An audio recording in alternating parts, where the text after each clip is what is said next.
India गठबंधन की उस बैठक का विश्लेषण करेंगे जिसमें दल तो मिल रहे थे लेकिन इन नेताओं के दिल नहीं मिल रहे थे। दल मिल रहे हैं लेकिन मन नहीं मिल रहे।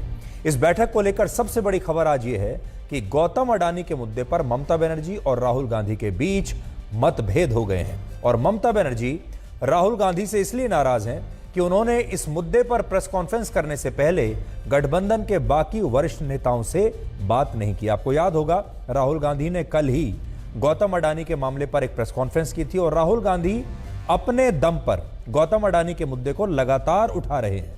लेकिन अब क्योंकि राहुल गांधी की जो कांग्रेस पार्टी है और वो स्वयं भी एक बड़े गठबंधन का हिस्सा हैं, इसलिए ममता बनर्जी जैसे जो नेता हैं वो ये चाहते हैं कि आज के बाद आप जो भी प्रेस कॉन्फ्रेंस करेंगे, जो भी मुद्दा उठाएंगे, कम से कम गठबंधन में अपने बाकी सहयोगी दलों से कुछ बात तो कीजिए, उसके बारे में बताइए तो सही कि आप कौन से मुद्दे उठाना चाहते हैं और हम भी क्या उन मुद्दों पर आपके साथ सहमत हैं या नहीं हैं।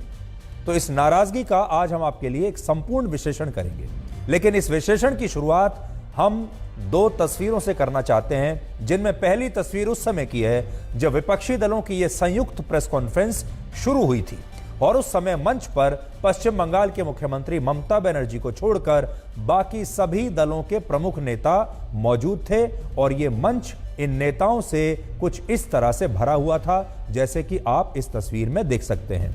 बैठक के बाद यह प्रेस कॉन्फ्रेंस हुई। इस प्रेस कॉन्फ्रेंस में गठबंधन के तमाम नेता मंच पर आकर मीडिया को यह बताना चाहते थे कि देखिए हम सब एक हैं, हमारी ताकत देखिए, हमारा कोऑर्डिनेशन देखिए, हमारा समन्वय देखिए, हमारी एकता देखिए। लेकिन इसके कुछ देर के बाद ही जब यह प्रेस कॉन्फ्रेंस समाप्त हुई तो इसी मंच पर मुश्किल से थोड़े से मुट्ठी भर नेता ही बचे थे और बाकी के नेता कार्यक्रम खत्म होने से पहले ही, यानी प्रेस कॉन्फ्रेंस खत्म होने से पहले ही जा चुके थे। सबसे बड़ी बात यह है कि नेताओं ने आज राहुल गांधी का भाषण सुनने का भी इंतजार नहीं किया। राहुल गांधी ने जब भाषण दिया तब तक नीतीश कुमार, लालू यादव, तेजस्वी यादव, हेमंत सोरेन, अखिलेश यादव, जयंत चौधरी, एमके स्टालिन, अरविंद केजरीवाल और भगवंत मान समेत कई बड़े बड़े नेता प्रेस कॉन्फ्रेंस के बीच ही अपनी अपनी बात कहकर जा चुके थे। यानी इसका मतलब आप ये समझिए कि प्रेस कॉन्फ्रेंस में जितने नेता मौजूद थे सबको बारी बारी से बोलने का मौका मिल रहा था और हर नेता अपनी बात कहकर वापस अपनी कुर्सी पर नहीं बैठता था बल्कि मंच से ही बाहर चला जाता था, क्योंकि उन सबको अब वापस जाने की जल्दी थी। और जब राहुल गांधी की बारी आई बोलने की तब उस समय तक बहुत कम नेता ही मंच पर मौजूद थे। बाकी के तमाम नेता अपनी अपनी बात कहकर मंच के बाद मंच छोड़कर वापस जा चुके थे। और इससे आप ये समझ सकते हैं कि विपक्ष के जो नेता एकजुट होने की बात कर रहे हैं वो नेता एक दूसरे को सुनने के लिए भी कुछ मिनट का इंतजार नहीं कर सकते मंच पर। अब आप इस तस्वीर को देखिए जो उस समय की है जब शरद पवार जैसे वरिष्ठ नेता मंच पर आकर बोल रहे थे और मंच पर पहली पंक्ति की ज्यादातर कुर्सियां आपको अभी खाली नजर आएंगी। शरद पवार जैसे जो नेता हैं वो बोल रहे हैं लेकिन मंच पर कई कुर्सियां खाली भी हैं।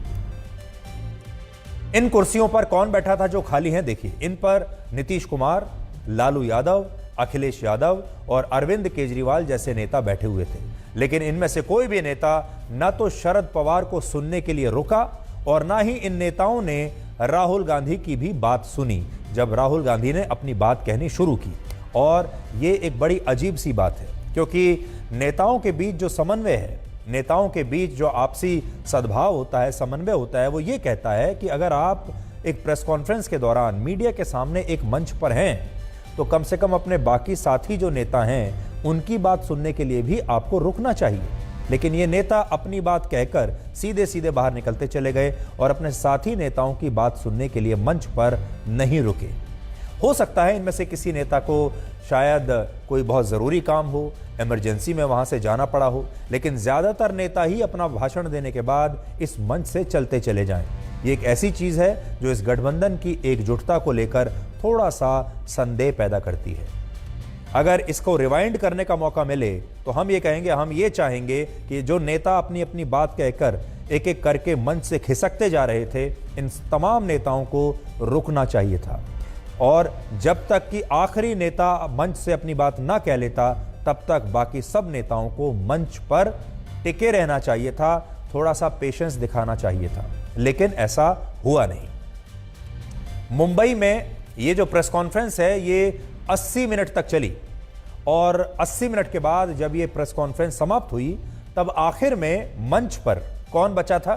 शरद पवार, मल्लिकार्जुन खड़गे, राहुल गांधी, उद्धव ठाकरे, फारूक अब्दुल्ला और लेफ्ट पार्टियों के नेता ही तब तक बचे थे और बाकी सब जा चुके थे। और इनमें भी उद्धव ठाकरे और शरद पवार आखिर तक शायद इसलिए रुके क्योंकि ये बैठक मुंबई में हो रही थी और उद्धव ठाकरे इस बैठक की मेजबानी कर रहे थे और मल्लिकार्जुन खड़गे भी राहुल गांधी की वजह से आखिर तक मंच पर रुके रहे क्योंकि वो जानते थे मेरी पार्टी के इतने बड़े नेता हैं, अगर वो मंच पर हैं तो मैं उन्हें छोड़कर कैसे जा सकता हूं। तो खड़गे साहब भी राहुल गांधी के सम्मान में रुके रहे। ठाकरे साहब इसलिए रुके रहे क्योंकि वो खुद मेजबान थे। ठाकरे साहब के साथ शरद पवार भी इसलिए रुके रहे क्योंकि वो भी एक मेजबान की भूमिका में थे, क्योंकि वो भी मुंबई से ही हैं, महाराष्ट्र से ही हैं और उनके शहर में ये बैठक हो रही है, इस करके ये लोग रुके रहे। कहते हैं कि एक तस्वीर 1000 शब्दों के बराबर होती है और आज हमने आपके लिए कुछ ऐसी ही तस्वीरें निकाली हैं जब विपक्षी दलों के ये सारे नेता एक एक करके वहां से जा रहे थे और इंडिया गठबंधन का मंच धीरे धीरे खाली होता जा रहा था और इन तस्वीरों में विपक्ष की एकता आपको शायद कहीं दिखाई न दे। सभी प्रमुख नेता विराजमान हो गए हैं। सभी का स्वागत।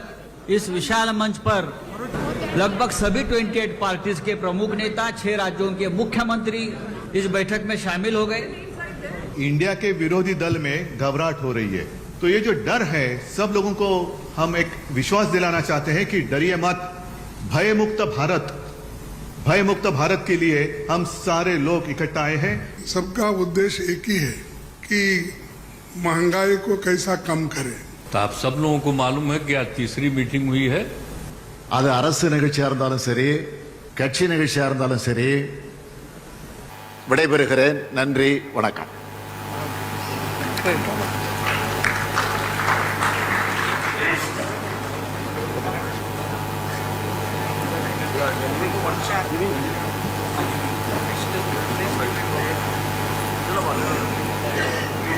कि हमारी भारत सरकार एक आदमी के लिए काम कर रही है।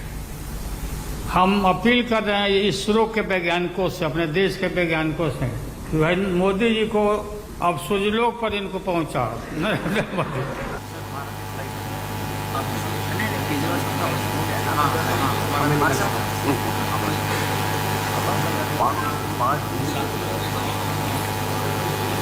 State level state sharing will, all the discussions will take place at the state level. अच्छा बताइए लालू जी। लालू जी,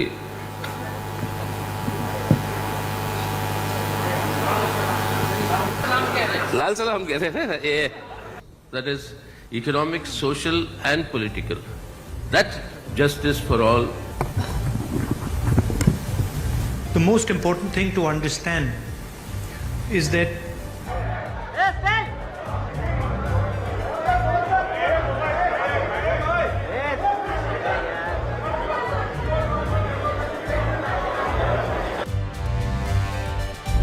तो आज की बैठक में कुछ फैसले भी लिए गए हैं और जो टैग लाइन तय की गई है, जो कि एक तरीके से नारा होता है किसी भी गठबंधन का या पार्टी का, वो भी आप मंच पर देख रहे होंगे। उसमें कहा गया है जुड़ेगा भारत, जीतेगा इंडिया। यानी ये सारे नेता जो हैं ये मिलकर भारत को जोड़ेंगे और उसके बाद इंडिया जीतेगा। अब आप ये देखिए कि जिस बैठक में विपक्ष के इतने बड़े बड़े नेता एक दूसरे को सुनने के लिए भी रुके नहीं, बाहर जाने के लिए ये लोग इतने बेचैन हैं, उस बैठक में इंडिया गठबंधन का जो थीम है वो है जुड़ेगा भारत, जीतेगा इंडिया रखने का फैसला हुआ है। ऐसी भी खबरें हैं कि गठबंधन के इंडिया नाम की तरह ये थीम रखने का प्रस्ताव भी राहुल गांधी की तरफ से ही आया, क्योंकि राहुल गांधी पहले से ही अपनी भारत जोड़ो यात्रा के तहत जुड़ेगा भारत की बात करते रहे हैं और आज विपक्ष के इंडिया गठबंधन ने भी इसे अपना जो है एक संयुक्त थीम बना लिया है।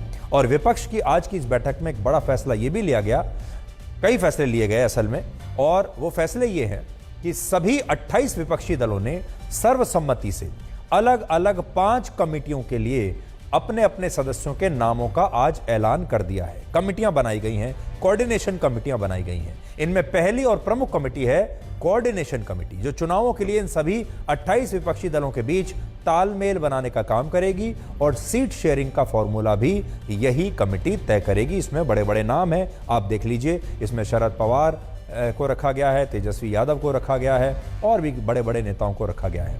इस कमेटी में कांग्रेस पार्टी की तरफ से रहेंगे केसी वेणुगोपाल, एनसीपी से शरद पवार, डीएमके से टीआर बालू, झारखंड मुक्ति मोर्चा से हेमंत सोरेन, उद्धव ठाकरे की पार्टी से संजय राउत, आरजेडी से तेजस्वी यादव, टीएमसी से खुद ममता बनर्जी के भतीजे अभिषेक बनर्जी, आम आदमी पार्टी से राघव चड्ढा, समाजवादी पार्टी से जावेद अली खान, जेडीयू से लल्लन सिंह, सीपीआई से डी राजा और नेशनल कॉन्फ्रेंस से उमर अब्दुल्ला और पीडीपी से महबूबा मुफ्ती रहेंगे। और सीपीएम से भी एक नेता को इस कमेटी में जगह दी गई है। इस कमेटी में कुल 14 नेता हैं, लेकिन बड़ी बात यह है कि 28 विपक्षी दल 3 बैठकें करने के बाद भी इस कमेटी का कोई एक नेता नहीं चुन पाए, और गठबंधन में कन्वीनर की भूमिका के लिए भी किसी एक नेता का चुनाव अभी तक नहीं हो सका है। कोऑर्डिनेशन कमेटी के अलावा 19 नेताओं की एक कैंपेन कमेटी भी बनाई गई है, जो आने वाले दिनों में इंडिया गठबंधन की पब्लिक रैलियों का आयोजन करेगी। इसके अलावा 12 नेताओं का एक अलग वर्किंग ग्रुप बनाया गया है, जो सोशल मीडिया पर इंडिया गठबंधन के प्रचार और प्रसार का जिम्मा संभालेगा, और 19 नेताओं का एक अलग से ग्रुप बनाया गया है, जो मीडिया में विपक्ष की खबरों पर नजर रखेगा और यह तय करेगा कि मीडिया में कैसे इस गठबंधन का प्रचार हो। जबकि 11 नेताओं की एक कमेटी इस गठबंधन के लिए ग्राउंड पर जाकर रिसर्च करने का काम करेगी। हमें सूत्रों से यह भी पता चला है कि इन फैसलों के बावजूद इस बैठक में ममता बनर्जी, अरविंद केजरीवाल, नीतीश कुमार, लालू यादव, अखिलेश यादव, महबूबा मुफ्ती और फारूक अब्दुल्ला ने लगातार इस बात पर जोर दिया कि सबसे पहले इस गठबंधन को सीट शेयरिंग का फॉर्मूला तय करना चाहिए, और यह काम 15 अक्टूबर से पहले हो जाना चाहिए। और ये नेता सीट शेयरिंग पर इसलिए इतना जोर दे रहे हैं क्योंकि इन पार्टियों ने ऐसे दलों के साथ गठबंधन किया है जिनके खिलाफ ये विधानसभा के चुनावों में हमेशा आमने सामने होते हैं। अब जैसे मान लीजिए महबूबा मुफ्ती और उमर अब्दुल्ला, ये 2 अपने राज्यों में ऐसे नेता हैं जो हमेशा एक दूसरे के खिलाफ चुनाव लड़ते हैं, लेकिन अब देखिए ये एक ही मंच पर आ गए हैं। और अगर जम्मू कश्मीर में लोकसभा चुनाव के साथ मान लीजिए कभी चुनाव की नौबत आती है विधानसभा में, तो ये 2 नेता क्या करेंगे? विधानसभा में ये एक दूसरे के खिलाफ चुनाव लड़ेंगे, और लोकसभा के लिए ये लोगों से कहेंगे कि हम दोनों को मिलकर वोट दीजिए। एक जगह उमर अब्दुल्ला महबूबा मुफ्ती की तारीफ करेंगे, दूसरी जगह उनकी आलोचना करेंगे। सूत्रों के मुताबिक इस मुद्दे पर आज की बैठक में ममता बनर्जी सबसे ज्यादा खुलकर बोली, और वो शायद इसलिए कि विपक्ष की प्रेस कॉन्फ्रेंस में भी वो बाद में शामिल नहीं हुई।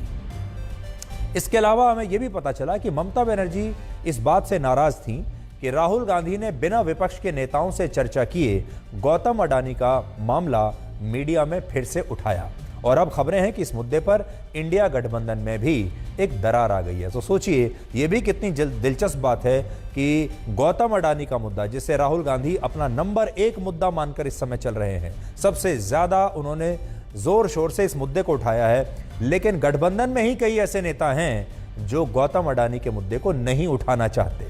पिछले कुछ समय में ममता बनर्जी और गौतम अडानी के बीच मुलाकातें हुई हैं, और पिछले साल जब पश्चिम बंगाल में एक बिजनेस समिट का आयोजन हुआ था, तब ममता बनर्जी ने इस तरह से हाथ जोड़कर गौतम अडानी का स्वागत किया था, अभिनंदन किया था। और ममता बनर्जी की सरकार पश्चिम बंगाल में अडानी ग्रुप से 10,000 करोड़ रुपए का निवेश ले रही है, या उल्टा करके देख लीजिए, अडानी की कंपनियां 10,000 करोड़ रुपए का निवेश पश्चिम बंगाल में करने वाली हैं।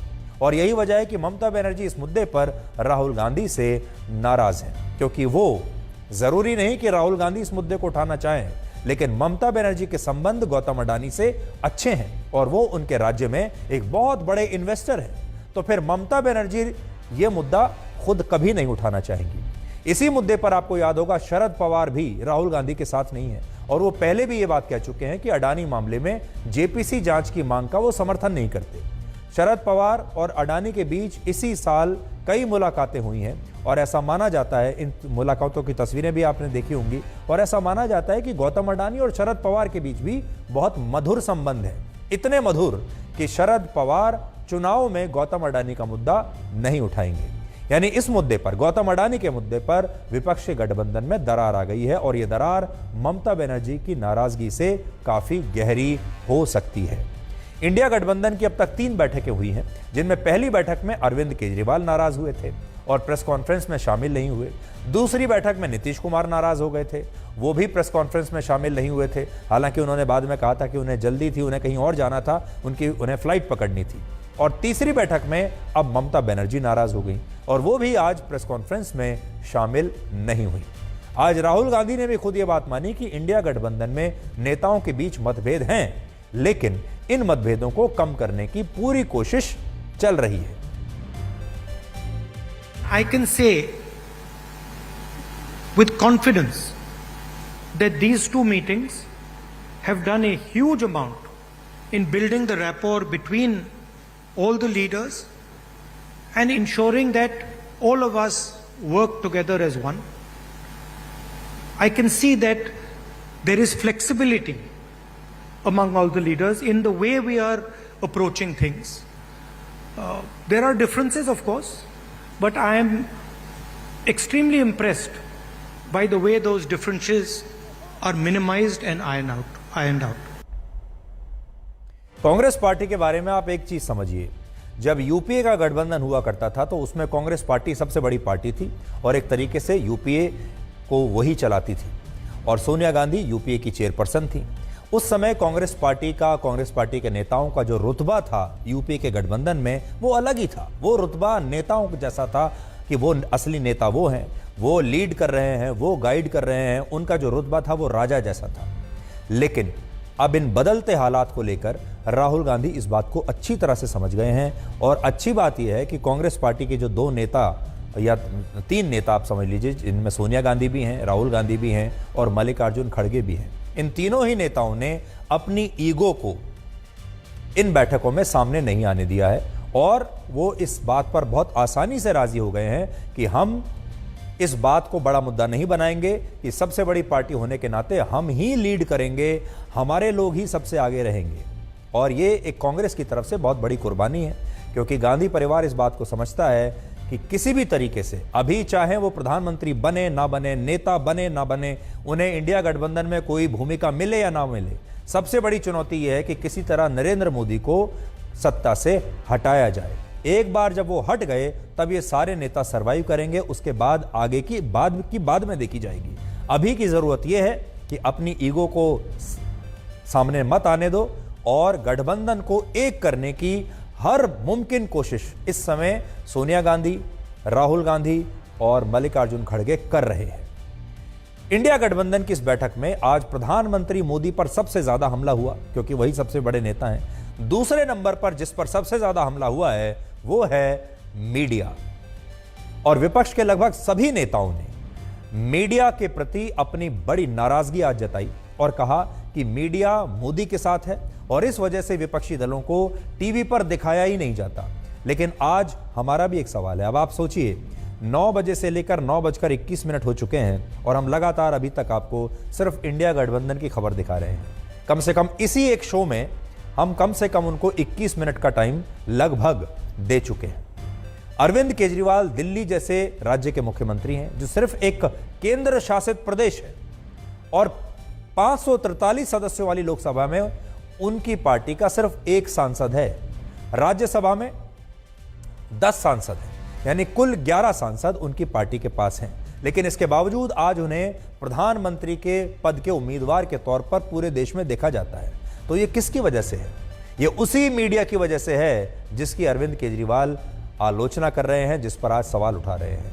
और अरविंद केजरीवाल का जो रिकॉल वैल्यू है वो आज दिल्ली के बाहर इतने सारे राज्यों में है। अरविंद केजरीवाल की तस्वीर हर अखबार के फ्रंट पेज पर छपती है, चाहे वो विज्ञापन के जरिए हो या बिना विज्ञापन के जरिए हो। ये सब कुछ मीडिया की वजह से हो रहा है। नीतीश कुमार ने भी आज मीडिया पर हमला किया, लेकिन सच यह है कि नीतीश कुमार भी बिहार के ही मुख्यमंत्री हैं और उन्होंने आज तक बिहार के बाद बाहर कोई लड़ाई नहीं लड़ी। लेकिन उन्हें भी प्रधानमंत्री पद का उम्मीदवार माना जाता है, ये भी मीडिया की वजह से है। इसके बावजूद आज इन सारे नेताओं को प्रधानमंत्री मोदी के बाद सबसे ज्यादा शिकायत अगर किसी से थी तो वो मीडिया से थी। और अभी आपको बताया गया कि कैसे मीडिया पर ही कब्जा कर लिया है। कोई भी दूसरे की बात कम छपता है और ज्यादातर उन्हीं की बात छपते रहती है। कितना काम पहले हुआ है, अलग अलग राज्यों ने कितना काम किया है, दूसरे पार्टियों ने, उसका कम छपता है। ये कम करते हैं और ज्यादा छपता रहता है। तभी तो आप लोगों पर कब्जा न है जी, तब तो उपाय है। और जब एक बार उनसे मुक्ति मिलेगी तो आप सब प्रेस वाले आजाद होइएगा और जो आपको उचित लगेगा वही लिखिएगा और वही बोलिएगा। ये बहुत जरूरी है। अगर प्रेस के लोग कुछ लिखते हैं, कहीं क्या काम हो रहा है, क्या ठीक नहीं हो रहा है, वो जब लिखते हैं तो उसका असर जनता पर कितना पड़ता है। और आजकल देख रहे हैं कोई काम नहीं कर रहे हैं और खाली उनका बड़ाई हो रहा है। ये ध्यान में रखना चाहिए कि कभी वो मीडिया उनके साथ है, वो एक उनके दिमाग में है। प्रेस मीडिया हो, टीवी हो, ये सारी चीजें मेरे पास है, ये उनका कहना है।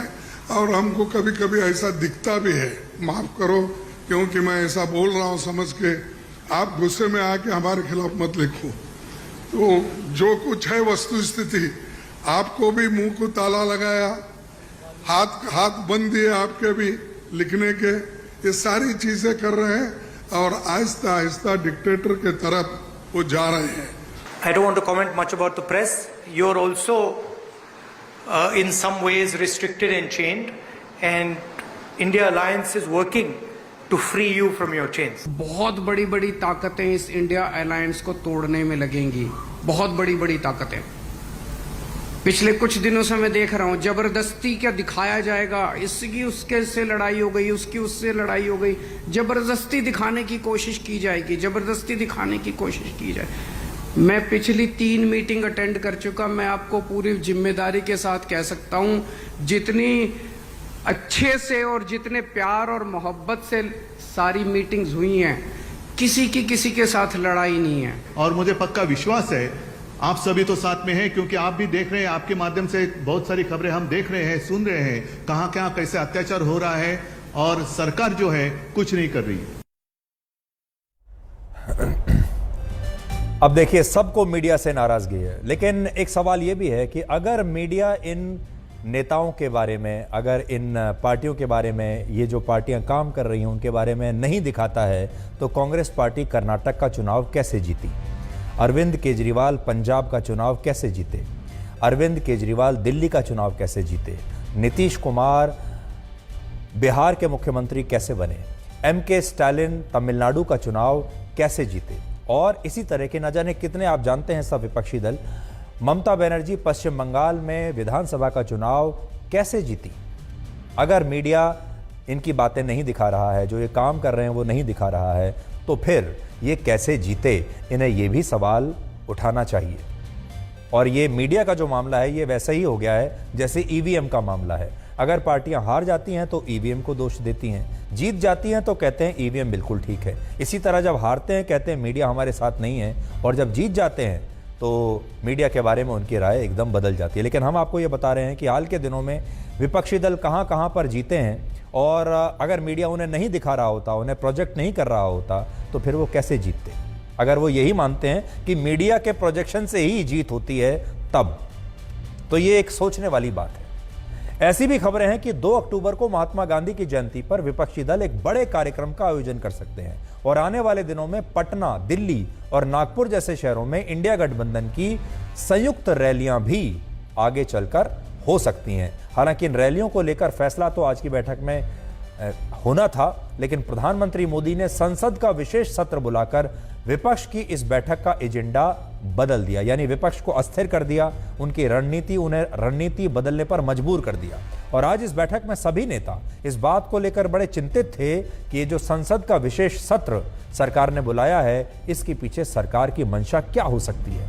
आज कांग्रेस के अध्यक्ष मल्लिकार्जुन खड़गे ने कहा कि उन्हें इस सत्र की कोई जानकारी नहीं दी गई है और इस तरह बिना जानकारी दिए संसद का विशेष सत्र बुलाना तानाशाही है। और अरविंद केजरीवाल ने भी यही कहा कि मोदी सरकार खुद को भगवान से भी बड़ा समझने लगी है। लालू यादव ने बीजेपी को भारत जलाओ पार्टी का नाम दे दिया और राहुल गांधी ने कहा कि लोकसभा चुनाव में इंडिया गठबंधन एनडीए को हरा देगा।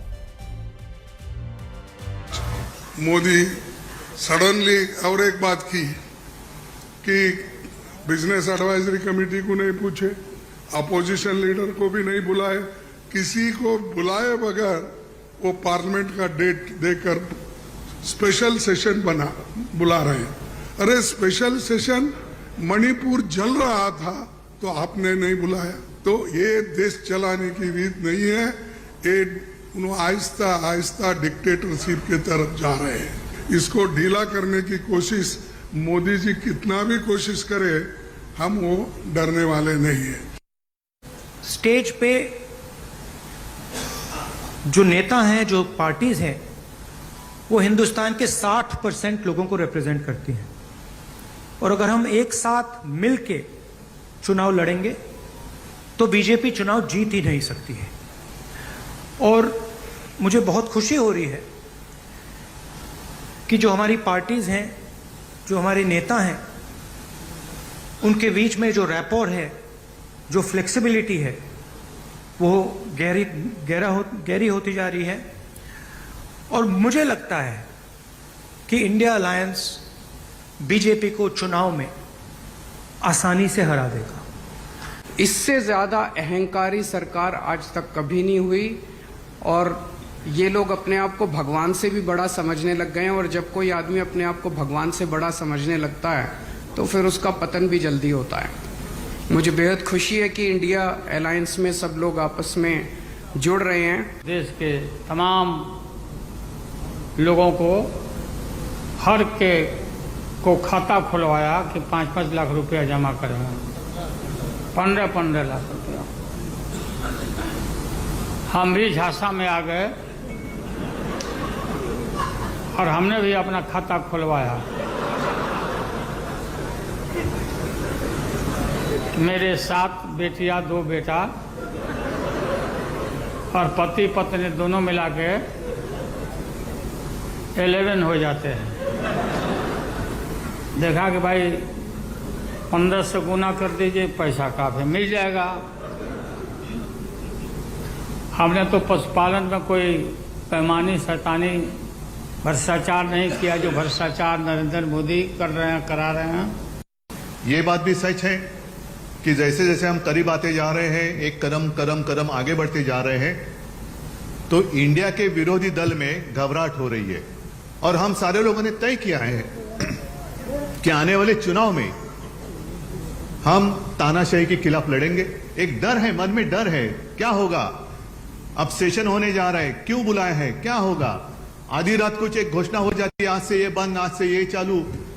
तो ये जो डर है, सब लोगों को हम एक विश्वास दिलाना चाहते हैं कि डरिए मत। भयमुक्त भारत के लिए हम सारे लोग इकट्ठा आए हैं। तो आप देखिए कि ये सारे देश के बड़े बड़े विपक्षी दलों के नेता राजनीति की एक मल्टी स्टारर फिल्म बनाने की कोशिश कर रहे हैं, राजनीति की शोले बनाने की कोशिश कर रहे हैं। और ये फिल्म जो है, जो राजनीति की जो शोले है, ये रिलीज होगी चुनावों के दौरान।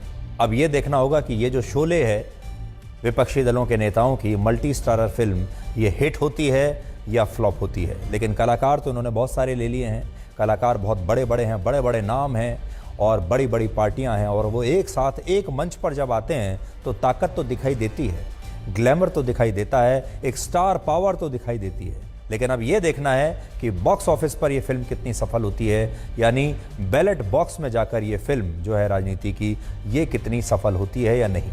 लेकिन आगे बढ़ने से पहले आपको बता दूं कि 9 बजे से लेकर 9:32 हो चुके हैं और ये पूरे 32 मिनट हमने विपक्ष के नेताओं को दिए हैं। इसलिए विपक्ष के नेताओं को ये जो है शिकायत तो बिल्कुल नहीं होनी चाहिए कि हमारी बात कहीं दिखाई नहीं जाती। पूरे के पूरे 32 मिनट आज हमने इन विपक्षी नेताओं को दिए हैं। अब 2 मिनट सरकार को भी दे देते हैं। इसलिए आज केंद्र सरकार ने एक नई घोषणा की है। उन्होंने कहा है, उन्होंने पूर्व राष्ट्रपति रामनाथ कोविंद की अध्यक्षता में एक कमेटी बनाने का ऐलान किया है जो इस बात की समीक्षा करेगी कि अगर देश में लोकसभा और विधानसभा के चुनाव एक साथ होते हैं तो इन चुनावों की रूपरेखा कैसी होगी। और इस कमेटी के अध्यक्ष हैं पूर्व राष्ट्रपति रामनाथ कोविंद। सरकार के इस फैसले के बाद आज बीजेपी के अध्यक्ष जेपी नड्डा ने पूर्व राष्ट्रपति रामनाथ कोविंद से मुलाकात की और उनसे एक देश एक चुनाव के मुद्दे पर लंबी चर्चा भी की। इस कमेटी के गठन के बाद अब बहुत सारे लोगों के मन में यह सवाल है, जब सरकार ने कमेटी का गठन ही 1 सितंबर को किया है तो फिर 18 सितंबर को संसद के विशेष सत्र में इस पर कानून कैसे आ सकता है, क्योंकि अभी तो कमेटी बनी है। कमेटी पहले स्टडी करेगी, होमवर्क करेगी, फिर अपनी राय देगी,